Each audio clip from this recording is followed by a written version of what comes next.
Good afternoon, ladies and gentlemen. Thanks for being here. Of course, the President had an announcement earlier today, so we put the briefing after that, so I can take all your questions about those announcements if you like. I have nothing else for you to start with, so we'll go to Nedra. Thank you, Jay. On immigration, should we be expecting some new proposals from the President, or will this basically be his 2011 blueprint again? Well, you make a good point. The President's commitment to comprehensive immigration reform has been clear for a very long time, and it has been detailed for a very long time.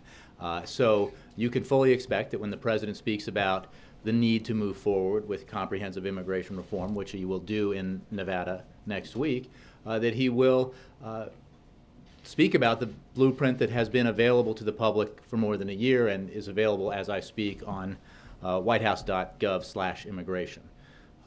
These are the principles that the President believes we can now move forward on together as a nation. What has been absent in the time since he put those principles forward has been a willingness by Republicans, generally speaking, to move forward with comprehensive immigration reform. What he hopes is that that dynamic has changed. And there are certainly indications now that what was once a bipartisan effort to push forward with comprehensive immigration reform will again be a bipartisan effort to do so, because the President firmly believes that it should be. This is not a partisan or ideological pursuit. It's the right thing to do for our economy, and he looks forward to speaking about it next week and to working with Republicans and Democrats to get it done. On another topic, will the administration appeal the D.C. Circuit's ruling on the recess appointments to the NLRB? Let me say first that with regards to next steps, I would refer you to the Justice Department. But the decision is novel and unprecedented. It contradicts 150 years of practice by Democratic and Republican administrations. So we respectfully but strongly disagree with the rulings. There have been, according to the Congressional Research Service, something like 280 plus intra-session recess appointments by, again, Democratic and Republican administrations dating back to 1867. That's a long time and quite a significant precedent. So next steps, I refer you to the Justice Department, but our view is that we disagree strongly with the decision. Reuters. Jay, following up on that question, what, without going through next steps, if you don't want to talk about that, what does this mean for you guys? What does it mean for the NLRB appointments? And what does it mean for other recess appointments like Richard Cordray? Well, the case that was, the decision that was put forward today had to do with one case, one company, one court. It does not have any impact, as I think the NLRB has already put out, on their operations or functions or on the board itself. It has no bearing on Richard Cordray, and we, as I said, strongly disagree with it. So you don't think that this will invalidate the decisions that the board has made? Again, if you look at the case, the court decided a case brought by a specific company, and the decision applies to that case. It does not apply more broadly than that. And you're not concerned that it may call into question Cordray or his decisions or anything? Again, it simply doesn't as a legal matter. I'm not going to predict what happens in the future, but in terms of this case, it does not bear on Mr. Cordray. And you said, obviously, next week on a separate issue that the Las Vegas trip will be focused on immigration.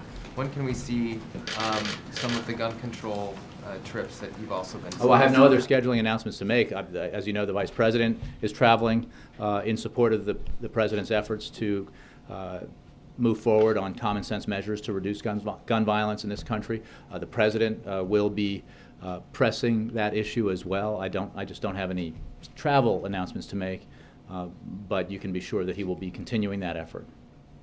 Yes?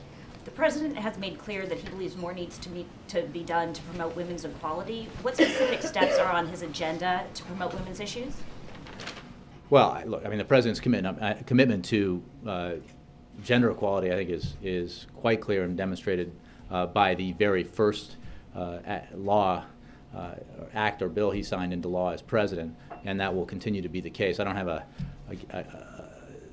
preview for you for future actions, but again, his record is strong on this, and he will work with members of Congress and through his administration to continue to advance the cause that he believes is very important.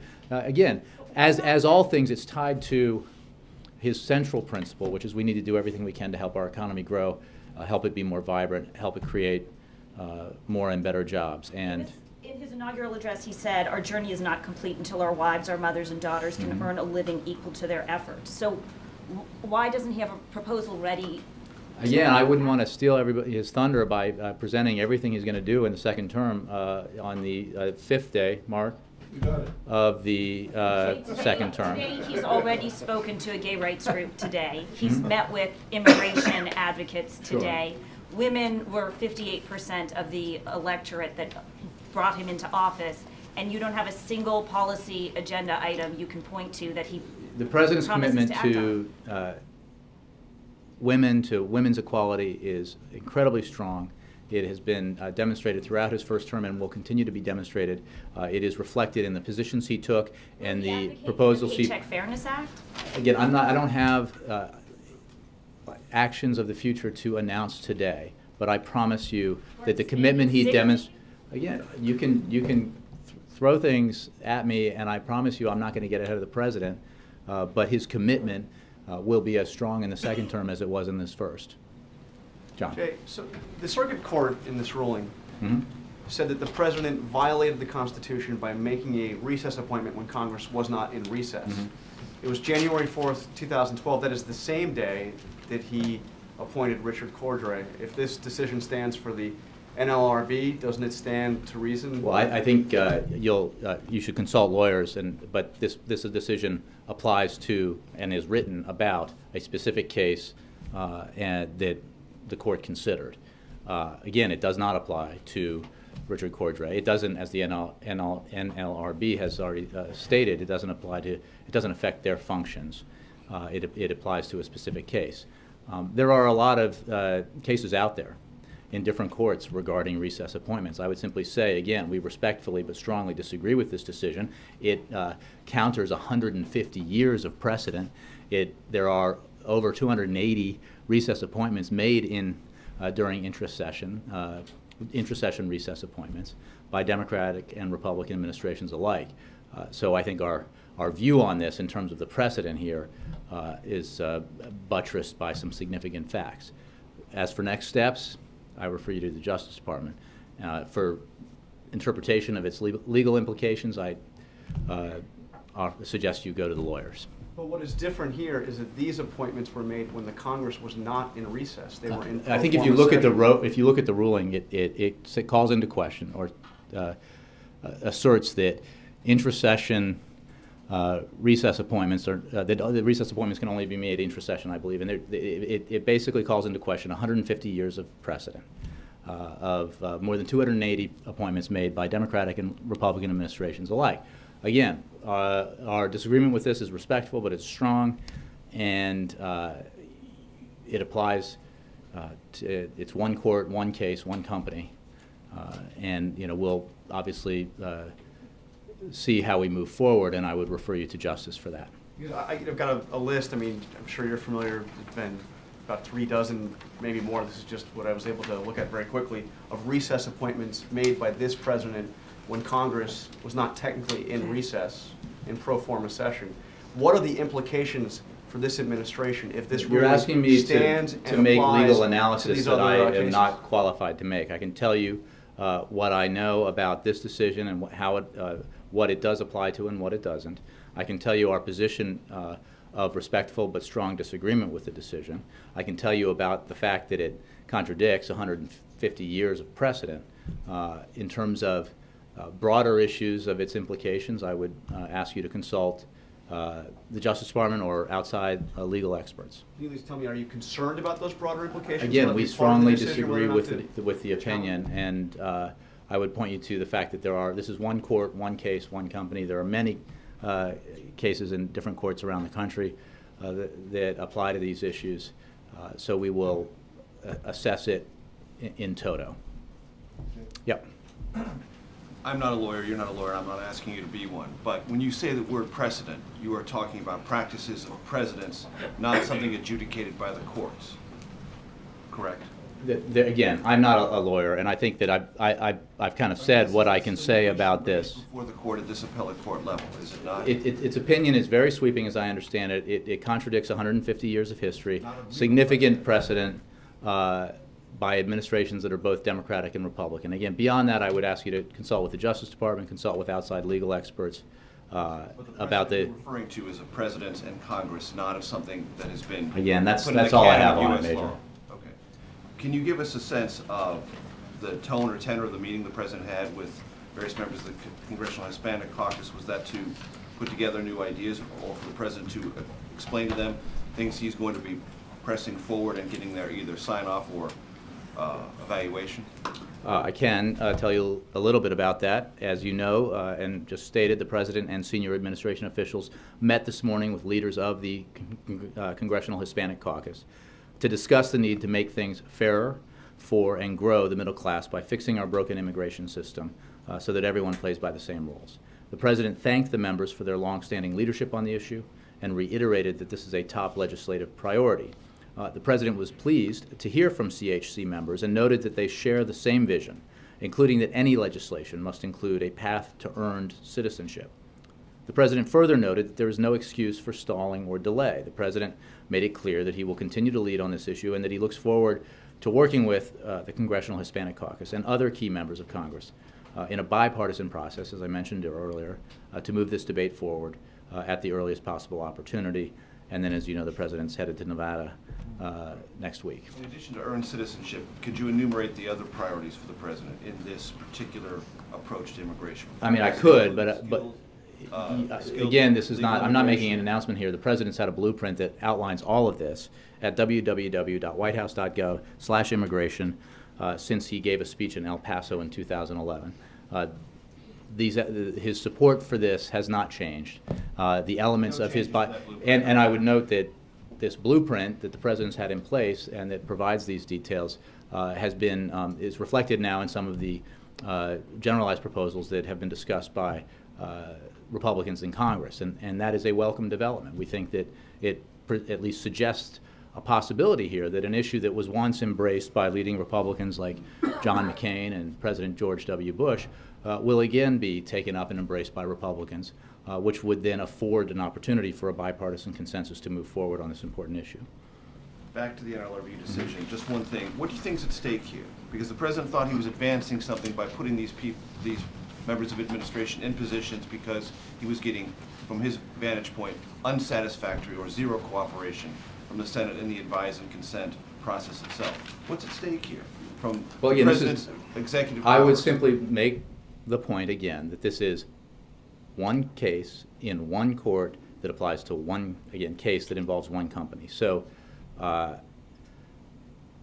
we disagree with the decision, so I'm not dismissing it as irrelevant, or else we wouldn't make clear our strong disagreement with it. I would simply note that it is one case that applies to one company decided by one court in a universe in which similar cases are pending in different courts around the country. And it is a decision that does contradict more than 280 appointments made by administrations, both Democratic and Republican. Yeah. Yeah, Jay, can I just follow up on the question of what the Republicans in Congress are doing? Is the President's announcement next week going to be coordinated in any way with the Senate group that's been apparently working up a bipartisan proposal?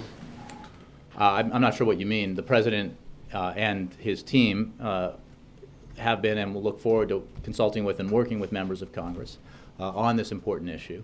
The President will, in his remarks, sort of make clear his intention to redouble our efforts to make comprehensive immigration reform a reality. But this is not, at the policy level, at the substance level, different from what he's been pushing and what his positions have been for quite some time. Do you know if any of those, I guess a half dozen or so senators are going to be with him out there? Or I don't have any further announcements about the actual trip or who's traveling with us. We are encouraged by, as I said earlier, efforts that are underway now in Congress to move forward on this issue, to address it in a comprehensive way. Some of the efforts even supported by or talked about by Republicans who have standing on this issue reflect the president's principles, reflect the president's blueprint. He thinks that's a positive thing, and hopefully signals that this could get done, and which would be good for the country. It is certainly a top legislative priority for the president. Ed. Jay, how do you, to follow on Jessica, in terms of that you've got these promises made to women, made on gay rights, immigration reform we're talking about, the vice president's out there talking about guns today. Oh, by the way, there's jobs, the deficit, a lot of important priorities. How do you prioritize that in the second term?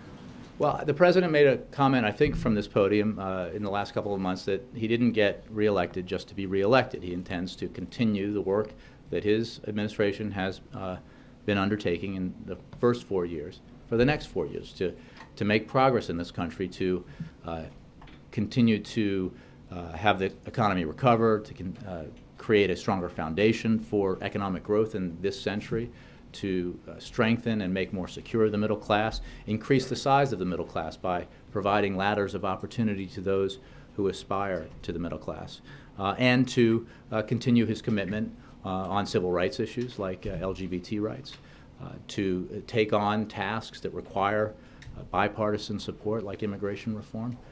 I mean, if your point is that it's it's a lot of work, he would agree with you. But I don't think anyone in Washington who cast a ballot anybody in the country who cast a ballot to send either the president back for 4 more years or members of Congress to do their jobs on Capitol Hill would expect anything less than them to engage in a lot of work. But a heavy lift around, and I'm wondering, at some point you got to make a call and say, we're really making the push on immigration, because Congress oftentimes, you know, can only focus on one big thing at a time. So how do you prioritize? Is immigration more important than guns? Well, I think you've seen the president push forward on his full package of proposals to reduce gun violence. I think you have heard now from me and others that he will be redoubling his efforts to push forward on comprehensive immigration reform. And remember that these are issues that have support in Congress. Doesn't mean they're easy. If they were easy, they would have been done in the past. But they have support in Congress, and they have the support of the American people. And he will continue to engage with the American people to make sure that their voices are heard in this process, and work with Congress. It's a lot of stuff, but it's important. And you know, he intends to, as he just said today when he talked about the appointment he made of Dennis McDonough to Chief of Staff. I mean, we're here to do work. We're here to work on behalf of the American people, and so are members of Congress of both parties. There's no reason why we can't move forward on all of this, because it's important. Right, but the reality is, I guess this is my last question, would Sure. be that I'm not questioning the president's commitment to bring all these up and push for them.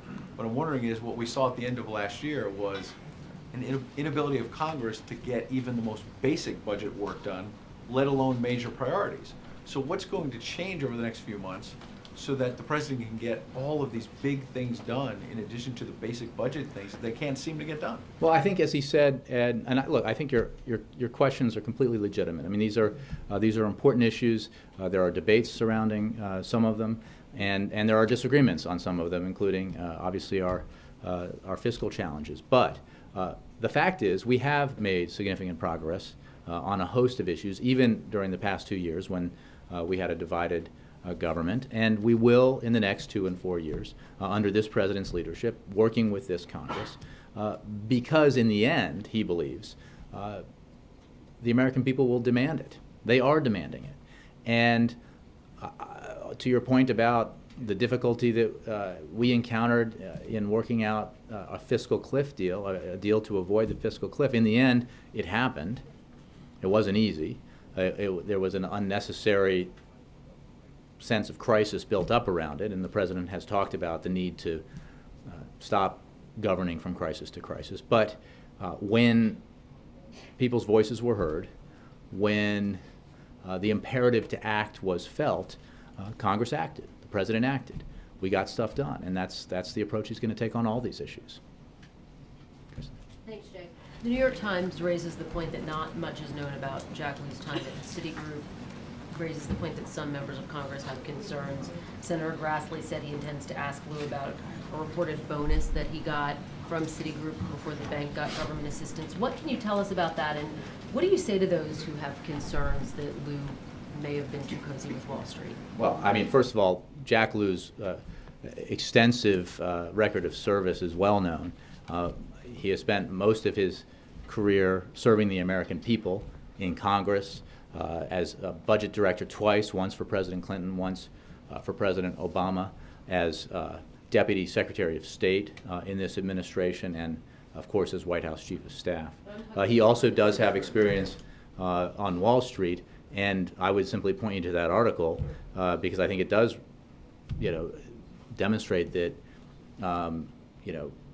the breadth of Jack's record is in Washington, but he also has an understanding of Wall Street, in part earned during his time there, and that's appropriate for a Treasury Secretary. Look, we are very confident that, and the President is very confident, that Jack Lew will be an exceptional Secretary of the Treasury, that he brings unparalleled qualifications to the job, and especially for the time that he will take it if confirmed by the Senate, and we are confident that he will be confirmed by the Senate. And I'm wondering if you can weigh in on the Senate's agreement to make changes to the filibuster. President Obama obviously said it was a good thing, but some are concerned that it doesn't go far enough. Does he share those concerns, and will he press the Senate to go even farther? Well, we are glad to see a bipartisan agreement to address this issue. It is very important that we return or try to return to what was known or once was known as a regular order here, so that we can get the business of the American people done. And when it comes to votes on nominations, and votes on nominations that have no should present no problems, to which members have no substantive objections, we should be able to move in regular order through those. And I think the President is glad to see that there is a bipartisan agreement on this, and we'll obviously see how it works, because this is important. That goes to, in many ways, to the question Ed asked about, how do we, on behalf of the American people, increase the productivity of their representatives here in Washington, and this is one way, we hope. Roger, and then Christy. Yes, thank you. Back to the NLRB. They have made more than 200 decisions since January 4 of 2012. Businesses and unions are affected greatly by that. Can you give us any guidance, or give them any guidance, what happens to the regulations? I would point you to the statement that was put out by the NLRB. This court case, this decision does not affect their operations, their ability to function. The board, and they put out a statement to that effect. It's one court, one case, one company. So again, I would refer you to them for the assessment they made. I'm simply echoing what they put out. Chrissy. Jay, you just talked about the ability of the Congress and the White House to focus on a number of things at one time. What about the ability of the American people to focus on multiple issues, especially if it's important, as you say, for the President to get out in the country and sell these ideas? Are you at risk of moving all of these things at one time and sort of having your message bleed a little bit?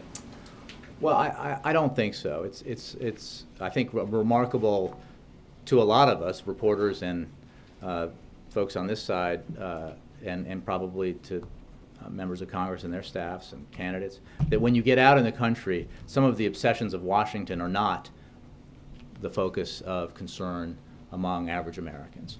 They care about issues that affect their lives. They care about Washington functioning in a way, compromising in a way, that it helps the economy grow, helps give middle-class families more security, more opportunities. And I think they would welcome a circumstance in which Washington was more collaborative and cooperative and productive, where we were able to move forward on comprehensive immigration reform, even as we deal with our fiscal challenges, where we were able to address the horrible scourge of gun violence in this country by moving on proposals that are very common sense, and not one of which would take away a gun from a single law-abiding American. So I think to suggest that, and I'm not saying you are, but to suggest that the American people have a limited attention span or capacity is selling them short. I think their expectations are high. And well, the President believes we together, if we act, can meet those expectations and can move forward on some of these important issues, even as we acknowledge that we won't resolve all of our differences. We won't settle centuries-old debates about things like the role of government or other issues. But the fact that we disagree on some of these things doesn't mean we are not obligated to work together. But if you need a groundswell of support, for example, to push gun control measures through, and climate change measures, and even bipartisanship, I mean, is that really something you expect to see all at one time? Or, I don't know, you're sort of alluding to a unifying theme, but I would be hard-pressed to say what it is. Well, I would point you to the President's speech on Monday for unifying high-altitude themes, but thank you, Ed, but I guess we're going to test the principle. These are all important issues. They're issues that the American people care about. And fundamentally, they're tied into the issue as a matter of domestic policy that most Americans care most about, which is stable economic growth, security for the middle class, opportunity for those who are working hard to attain membership in the middle class, security for our seniors. You know, these are broad, fundamental priorities and goals that are generally shared by Americans, no matter their political persuasion, and generally supported by lawmakers, no matter their political affiliation. So there is the opportunity here, and the President is trying to seize it. Ann. Could I follow up on the NLRB? Can you speak to the broader frustration the President's had with the nomination, with the confirmation process in the Senate? And do you know whether, which forces him into the recess appointments in the first place, and do you know whether these names from the NLRB had been languishing and how long they'd been in Congress? Again, I would have to take the question on the last part and provide to you the information that I can gather on the, I mean, a perfect example, just, I say this having noted that there has been an agreement, hopefully, that will help move this or resolve this problem to some degree. But there has been enormous frustration at the way that nominations have been handled. I mean, Richard Cordray is a perfect example of Senate Republicans refusing to allow an up or down vote on an enormously qualified individual. No one put forward any objections to his qualifications because his qualifications are impeccable. He had broad support from not just Democratic attorneys general, but Republican across the country. And because of the refusal to allow an up or down vote, the President took action to put him in this job because the job is important. As the President said yesterday, financial institutions, the financial sector, they have a lot of lobbyists here. They pay good money to lobbyists to make sure their interests are represented in Washington. Consumers need Richard Cordray to represent them. I mean, let's just look at what he's done in the year since the President placed him in office. A couple of facts. 6 million, that's the number of consumers who received refunds because of the 2012 CFPB enforcement actions. 575, that's the number of colleges voluntarily adopting the financial aid shopping sheet developed by the CFPB and the U.S. Department of Education. 13, the number of public town halls and field hearings that CFPB has held since opening its doors in July 2011 and up to this month.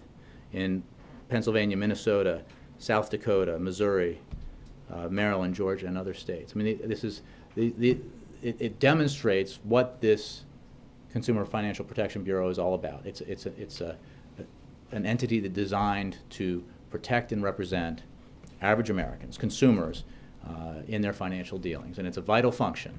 And it's the law. It exists, and objections to that can be debated. Legislation to try to change that can be submitted, but blocking the nomination of a highly qualified individual for a post that exists under the law, is not acceptable. It shouldn't happen. It's not fair to the American people. So that's why the president put Richard Cordray in office. That's why he renominated him yesterday. Chris. Jay, there's been a lot of news recently about the how service members with same-sex partners are receiving certain benefits that can be extended administratively anytime at the Pentagon. They include military IDs, joint duty assignments, and access to certain family programs. Is the president aware of this issue, and will he direct the Pentagon to take action on this if they don't do it on its own? I can tell you broadly, I don't have specifics for you. The president is absolutely focused on and aware of the need to further implement DADT and to ensure that proper benefits are provided.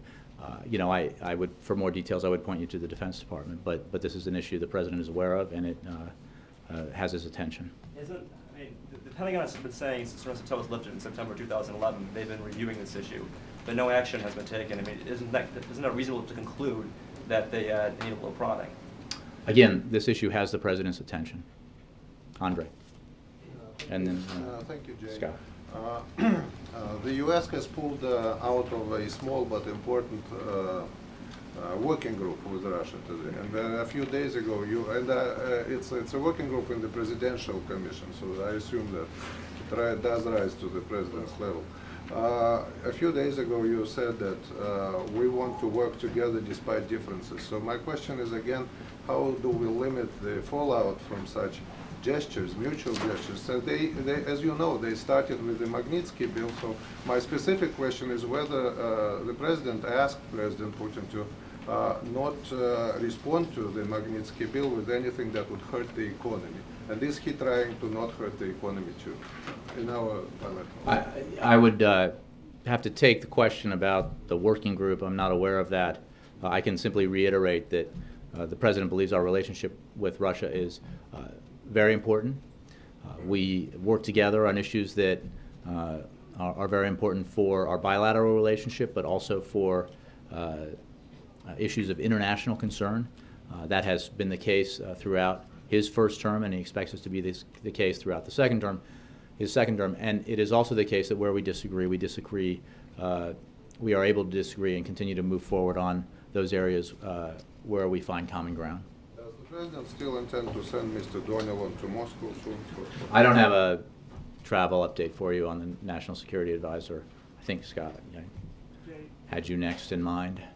Does the president have any thoughts on the idea that's been floated in Virginia and maybe some other states about changing the way electoral votes are assigned? I have not discussed that with him, so I don't have a response. I've seen, I saw a tweet by David Axelrod that I thought was interesting, but I don't really have anything more on it than that. Cheryl? Well, thanks. Budget question. Paul Ryan is working on a budget that he hopes will be balanced in 10 years. The White House has typically done a debt to GDP ratio. What kind of budget will the president be pursuing in February? Well, I don't have the budget for you to present. When the president does, you will be able to review it. I can tell you it will reflect the principles that you've seen in detail in various budgets and proposals that the president has put forward in the last several years, including his most recent budget, including the proposal he put forward to the so-called super committee, including the proposals he put forward to Speaker Boehner in their negotiations late last year. The president believes that we need to address further our fiscal challenges, that we need to continue to bring down the deficit, to reduce the deficit in a responsible, balanced way, to build on the $2.5 trillion in deficit reduction that he has signed into law, the result of the work he has done with Congress, but that we should not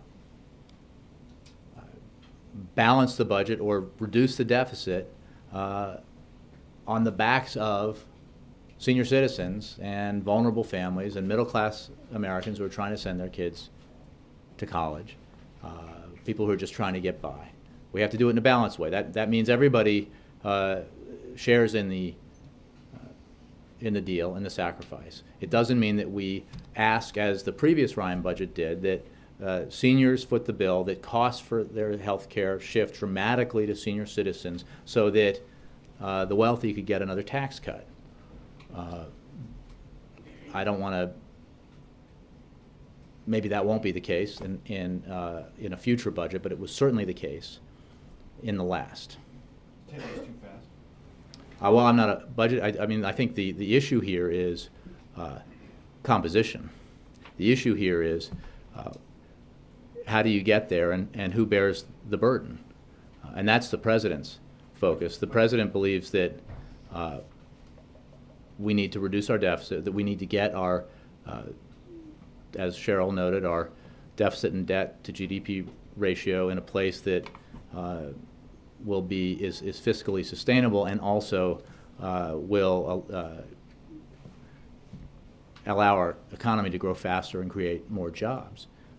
But it should not be, I think I've said a number of times that deficit reduction is not a goal unto itself. It is sometimes the holy grail for some folks, but the holy grail for this president is middle-class security, sustained economic growth, and the assurance that our seniors and our families with children who are disabled and others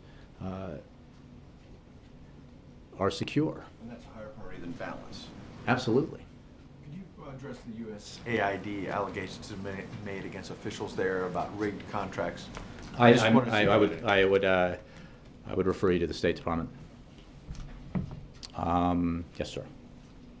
Jay, Vice President Biden just finished a very long meeting in Richmond about guns, much longer than scheduled. What's going to happen with that information that he obtained in that meeting? What will be done with it? Well, I obviously wasn't in the meeting and haven't had a readout of it. This is part of the effort to make the case for taking common sense measures to reduce gun violence. And you know, as we discussed earlier, this is something around which the president believes we can come together to take necessary steps, responsible steps, common sense steps that protect the Second Amendment, but also address this problem that was so horrifically brought to our consciousness at Newtown, Connecticut. So, you know, again, I don't have any specifics on this particular meeting, but it's part of the overall effort, and it's an important one. Scott? Yeah. Apparently And then in this Justin. meeting, Vice President Biden did not mention the assault weapons ban or the high-capacity magazine ban. What should we think about that? Or is that becoming a lower priority for you? Or? No. Again, I wasn't there. You're providing information about a meeting that I haven't had read out to me. The president supports renewal of the assault weapons ban. He supports addressing or limiting the magazine capacity of ammunition, the capacity of ammunition clips. He supports, well, as you know, the legislative action that he made clear he supported even before he put forward the comprehensive set of proposals last week. So these are all priorities. The fact that they're hard, some harder than others, doesn't mean we shouldn't move forward on them and make the case for them. And that's what the Vice President is doing. That's what the President has done and will do. Yep. Oh, sorry, Justin. Then. Yeah. Jay, Don't Ask, Don't Tell was repealed more than a year ago, but many of these benefits that are still denied to same-sex military couples, they could be extended with Secretary Panetta's signature. Is the President satisfied with the pace at which the I can only give you the answer I gave before, which this is an issue that has the President's attention, and you know, I just don't have any more for you on that now. Because yesterday in a statement following the lifting of the ban on women in combat positions, he said that I'm absolutely confident that as with the repeal of Don't Ask, Don't Tell, the professionalism of our armed services will ensure a smooth transition and keep our military the very best in the world. This doesn't seem smooth when you have the Marines banning discrimination by spouses groups and the Army permitting it. You have some branches of the military permitting discrimination and others not. How is that a smooth transition? Well, I would simply say what I've said, which the President is aware of this issue. It has his attention, but I haven't got any, you know, more for you on it, any announcements to make about it. But he is aware of it. Yes, Susan.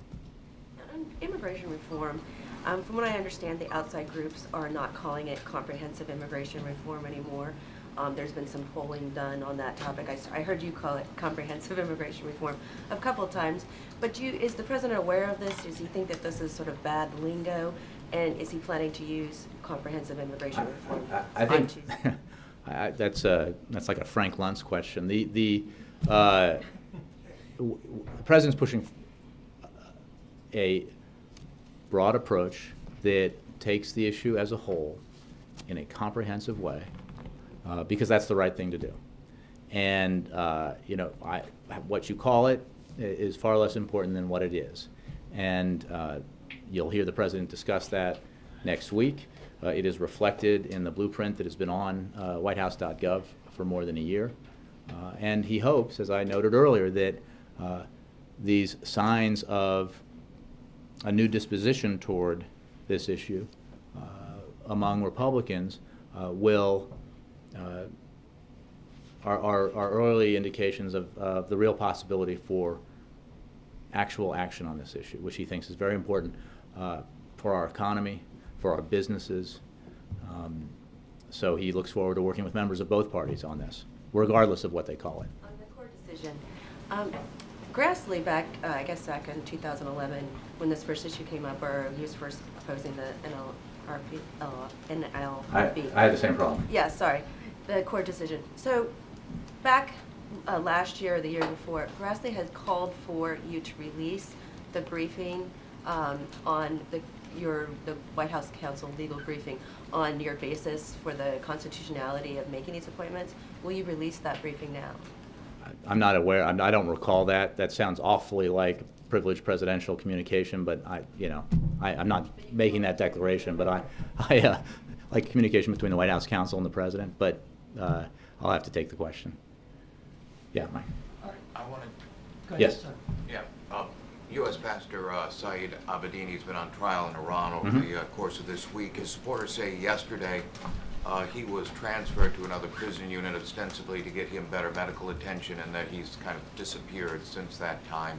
There are also reports from his supporters that he may have been beaten while he was in captivity. Has the president been getting any readouts on what's happening there, and has there been anything the administration has been able to do to try and assist in his case? I know we have limited contact with Iran, but have there been any diplomatic attempts to try and influence what's happening there? Well, I can tell you a couple of things. One, that we remain concerned about Saeed Abedini, who is, as you mentioned, detained in Iran on a charge related to his religious beliefs. The State Department is in close contact with his family and is actively engaged on this case. As you know, Mr. Abedini's attorney had only one day to present his defense, and earlier this week, Mr. Abedini was not allowed to attend his own trial, so we remain deeply concerned about the fairness and transparency of that trial. We condemn Iran's continued violation of the universal right of freedom of religion, and we call on the Iranian authorities to release Mr. Abedini. On the first part of your question about reports that he might be missing, I would refer you to the State Department. They are, as I said, actively engaged in this case. Are there any diplomatic channels that the White House has been able to use in this case? That would be a question for the State Department. Thank you. Thanks very much. Week ahead. Damn. One day I'll remember. Okay, here we go. Week ahead. Schedule for the week of January 28, 2013. On Monday, the President will welcome the NBA champion Miami Heat to the White House to honor the team and their 2012 NBA championship victory. The President will also recognize the Heat's ongoing support to the men and women who serve in our military and their families, continuing the tradition begun by President Obama of honoring sports teams for their efforts on and off the court. On Tuesday, the President will travel, as noted, to Las Vegas, Nevada, where he will deliver remarks. The President will return to Washington that evening. On Wednesday and Thursday, the President will attend meetings here at the White House, and on Friday, the President will award 12 eminent researchers of the National Medal of Science and 11 extraordinary inventors the National Medal of Technology and Innovation, the highest honors bestowed by the United States government upon scientists, engineers, and inventors. This event will take place here at the White House. Thank you all very much.